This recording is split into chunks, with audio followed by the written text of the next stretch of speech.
ವೀಕ್ಷಕರೇ ನಮಸ್ಕಾರ. ನಿಮ್ಮೆಲ್ಲರಿಗೂ ನಮ್ಮ ಬ್ರಹ್ಮಾಂಡ ಯೂಟ್ಯೂಬ್ ಚಾನಲ್ಗೆ ಸ್ವಾಗತ. ವೀಕ್ಷಕರೇ, ನಮ್ಮ ಈ ಕಲಿಯುಗದ ಬಗ್ಗೆ ನಿಮಗೆ ಚೆನ್ನಾಗಿ ತಿಳಿದಿದೆ. ಎಲ್ಲಿ ನೋಡಿದರೂ ಅಧರ್ಮ, ಅಸತ್ಯ, ಸುಳ್ಳು, ಮೋಸ, ಅತ್ಯಾಚಾರ ಹಾಗೂ ಅನಾಚಾರಗಳೇ ತುಂಬಿವೆ. ಆದರೆ ನಿಮಗಿದು ಗೊತ್ತಾ?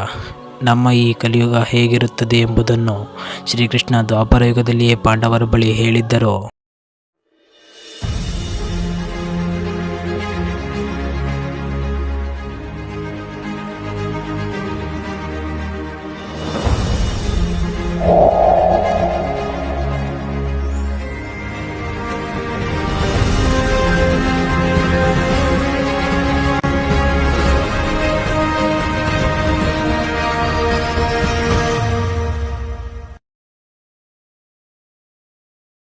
ಪಾಂಡವರು ವನವಾಸ ಮುಗಿಸಿ ಹಿಂದಿರುಗಿ ಬಂದ ನಂತರ ಕುರುಕ್ಷೇತ್ರ ಯುದ್ಧವನ್ನು ಮಾಡಿ ಕೌರವರನ್ನೆಲ್ಲ ಕೊಂದು ಹಸ್ತಿನಾವತಿಯನ್ನು ಹಲವು ವರ್ಷಗಳ ಕಾಲ ಆಳುತ್ತಾರೆ.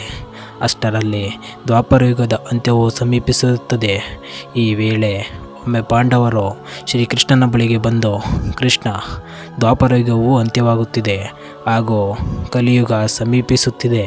ಹಾಗಾಗಿ ಮುಂದಿನ ಯುಗದ ಬಗ್ಗೆ ನಮಗೂ ಸ್ವಲ್ಪ ತಿಳಿಸು ಎಂದು ಕೇಳಿಕೊಳ್ಳುತ್ತಾರೆ. ಆಗ ಕೃಷ್ಣನು, ಎಲ್ಲರೂ ಒಂದೊಂದು ದಿಕ್ಕಿಗೆ ಕಾಡಿಗೆ ಹೋಗಿರಿ. ನೀವು ಅಲ್ಲಿ ಕಂಡ ವಿಚಿತ್ರವಾದ, ವಿಸ್ಮಯವಾದ ಹಾಗೂ ಕುತೂಹಲಕಾರಿಯಾದ ವಿಷಯವೇನಾದರೂ ಕಂಡರೆ ಅದನ್ನು ನನಗೆ ತಿಳಿಸಬೇಕು. ತಿಳಿಸಿದರೆ ನಿಮಗೆ ನಾನು ಕಲಿಯುಗದ ಬಗ್ಗೆ ಹೇಳುತ್ತೇನೆ ಅಂತ ಹೇಳ್ತಾನೆ.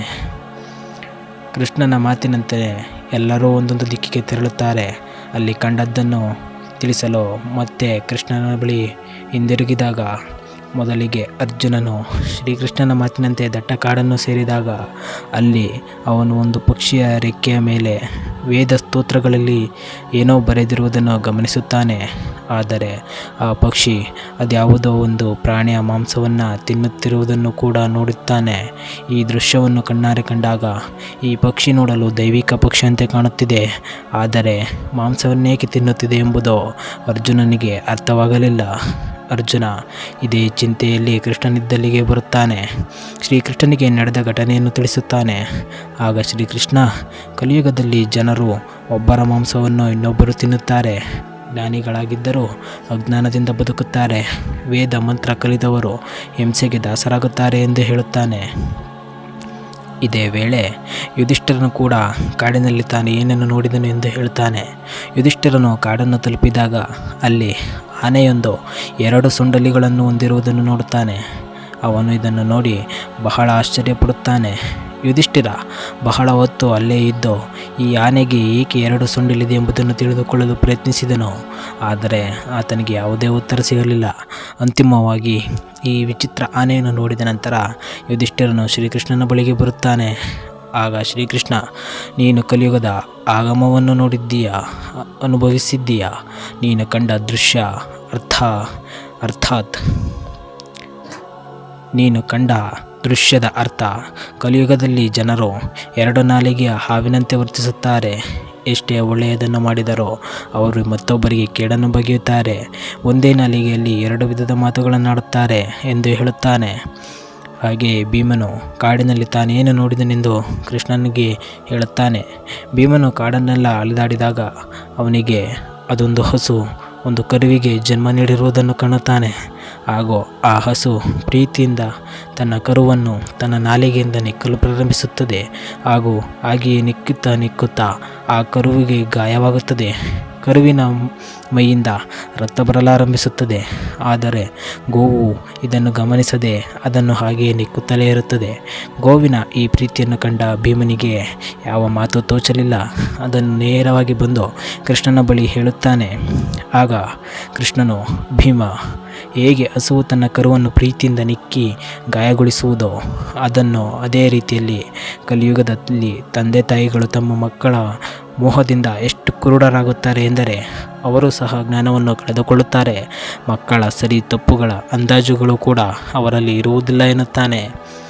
ನಕುಲನು ಕಾಡಿನಲ್ಲಿ ದೊಡ್ಡ ಕಲ್ಲು ಉರುಳುತ್ತಿರುವುದನ್ನು ನೋಡ್ತಾನೆ. ಈ ದೊಡ್ಡ ಕಲ್ಲು ದಾರಿಯಲ್ಲಿ ಬೆಳೆದು ನಿಂತಿದ್ದ ದೊಡ್ಡ ದೊಡ್ಡ ಮರಗಳನ್ನೆಲ್ಲ ನಾಶ ಮಾಡಿಕೊಂಡು ಹೋಗುತ್ತಿತ್ತು. ಗಟ್ಟಿಯಾಗಿ ಕಾಣುವ ಮರಗಳಿಗೂ ಕೂಡ ಈ ಕಲ್ಲನ್ನು ತಡೆಯಲು ಸಾಧ್ಯವಾಗಲಿಲ್ಲ.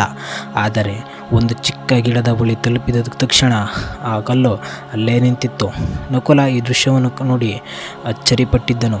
ಇದನ್ನು ಹೇಳಲು ಶ್ರೀಕೃಷ್ಣನ ಬಳಿಗೆ ಓಡಿ ಬಂದು ಕಾಡಿನಲ್ಲಿ ನಡೆದ ಘಟನೆಯನ್ನು ವಿವರಿಸಿದನು.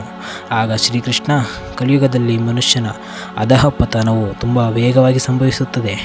ಅವನು ತನ್ನೊಂದಿಗೆ ಸಂಪರ್ಕಕ್ಕೆ ಬರುವ ದೊಡ್ಡ ಮತ್ತು ಬಲವಾದ ಮನುಷ್ಯರನ್ನು ಅವನೊತ್ತಿಗೆ ಕೊರೆದೊಯ್ಯುತ್ತಾನೆ. ಆದರೆ ಒಂದು ಸಣ್ಣ ಸಸ್ಯ, ಅಂದರೆ ಹರಿ ಎಂಬ ಹೆಸರು ಸಾಕು, ಅವನ ಎಲ್ಲ ಕೃತ್ಯಗಳಿಂದ ಅವನು ಪಾಪಮುಕ್ತನಾಗುತ್ತಾನೆ. ಇದೊಂದೇ ಮನುಷ್ಯನಿಗೆ ಕಲಿಯುಗದಲ್ಲಿ ಬದುಕುವ ಹಾದಿ. ಇದರಿಂದ ಮಾತ್ರ ಮನುಷ್ಯ ಸಂತತಿ ಉಳಿಯಲು ಸಾಧ್ಯವಾಗುತ್ತದೆ ಎಂದು ಹೇಳುತ್ತಾನೆ. ಇನ್ನು ಕಡೆಯದಾಗಿ ಸಹದೇವನು ಕೂಡ ತಾನು ಕಾಡಿನಲ್ಲಿ ಕಂಡ ಅದೊಂದು ವಿಷಯವನ್ನು ಹೇಳಲು ಹೊರಡುತ್ತಾನೆ. ಸಹದೇವನು ಕಾಡಿಗೆ ಬಂದಾಗ ಅವನು ಒಂದೇ ಜಾಗದಲ್ಲಿ 5ರಿಂದ 6 ಬಾವಿಗಳು ಇರುವುದನ್ನು ಕಾಣುತ್ತಾನೆ. ಒಂದು ಬಾವಿ ಮಧ್ಯದಲ್ಲಿಯೇ ಮತ್ತು 5 ಬಾವಿಗಳು ಸುತ್ತಲೂ ಇರುತ್ತವೆ. ಆದರೆ ಆ 5 ಬಾವಿಗಳಲ್ಲಿ ನೀರಿದ್ದರೂ ಕೂಡ ಮಧ್ಯದಲ್ಲಿದ್ದ ದೊಡ್ಡ ಬಾವಿಯಲ್ಲಿ ಒಂದು ಹನಿ ಕೂಡ ನೀರಿರುವುದಿಲ್ಲ. ಮತ್ತು ಮಧ್ಯದಲ್ಲಿರುವ ದೊಡ್ಡ ಬಾವಿ ತುಂಬ ದೊಡ್ಡದಾಗಿ ಮತ್ತು ತುಂಬ ಆಳವಾಗಿರುತ್ತದೆ. ಆದರೂ ಕೂಡ ಅದರಲ್ಲಿ ಸ್ವಲ್ಪವೂ ನೀರಿರಲಿಲ್ಲ. ಸಹದೇವನು ಈ ಬಾವಿಯ ರಹಸ್ಯವನ್ನು ತಿಳಿಯದೆ ಕೃಷ್ಣನ ಬಳಿಗೆ ಹಿಂದಿರುಗುತ್ತಾನೆ. ಈಗ ಸಹದೇವನನ್ನು ಕುರಿತು ಶ್ರೀಕೃಷ್ಣ ಹೀಗೆಂದು ಹೇಳ್ತಾನೆ: ಕಲಿಯುಗದಲ್ಲಿಯೂ ಮನುಷ್ಯ ಹೀಗೆಯೇ ಆಗುತ್ತಾನೆ. ಮನುಷ್ಯರು ತಮ್ಮ ಸಂಪತ್ತನ್ನು ಪ್ರದರ್ಶನಕ್ಕಾಗಿ ಖರ್ಚು ಮಾಡುತ್ತಾರೆ. ಆದರೆ ಅವರ ನೆರೆಹೊರೆಯವರ ಮತ್ತು ಸಂಬಂಧಗಳಲ್ಲಿ ಬಡತನ ಮತ್ತು ಕಷ್ಟದಿಂದ ಬಳಲುತ್ತಿರುವವರು ಜನರಿಗೆ ಅವನು ಸಹಾಯ ಮಾಡುವುದಿಲ್ಲ ಎಂದು ಹೇಳುತ್ತಾನೆ. ಈ ರೀತಿ ಮುಂದೆ ಬರುವ ಕಲಿಯುಗದ ಬಗ್ಗೆ ದ್ವಾಪರ ಯುಗದಲ್ಲಿಯೇ ಶ್ರೀಕೃಷ್ಣನು ಪಾಂಡವರಿಗೆ ತಿಳಿಸಿದ್ದನು. ವೀಕ್ಷಕರೇ, ಈ ವಿಡಿಯೋ ನಿಮಗೇನಾದರೂ ಇಷ್ಟ ಆಗಿದ್ದರೆ ದಯವಿಟ್ಟು ನನ್ನ ಚಾನಲ್ನ ಸಬ್ಸ್ಕ್ರೈಬ್ ಮಾಡಿಕೊಂಡು ಹಾಗೆ ಲೈಕ್ ಮಾಡಿ ಮತ್ತು ಬೆಲ್ ನೋಟಿಫಿಕೇಷನ್ನ ಅಲ್ಲಿಗೆ ಸೆಟ್ ಮಾಡಿ ನನ್ನನ್ನು ತುಂಬ ಮೋಟಿವೇಟ್ ಮಾಡಿ ಅಂತ ಕೇಳ್ಕೊತೀನಿ. ಧನ್ಯವಾದಗಳು.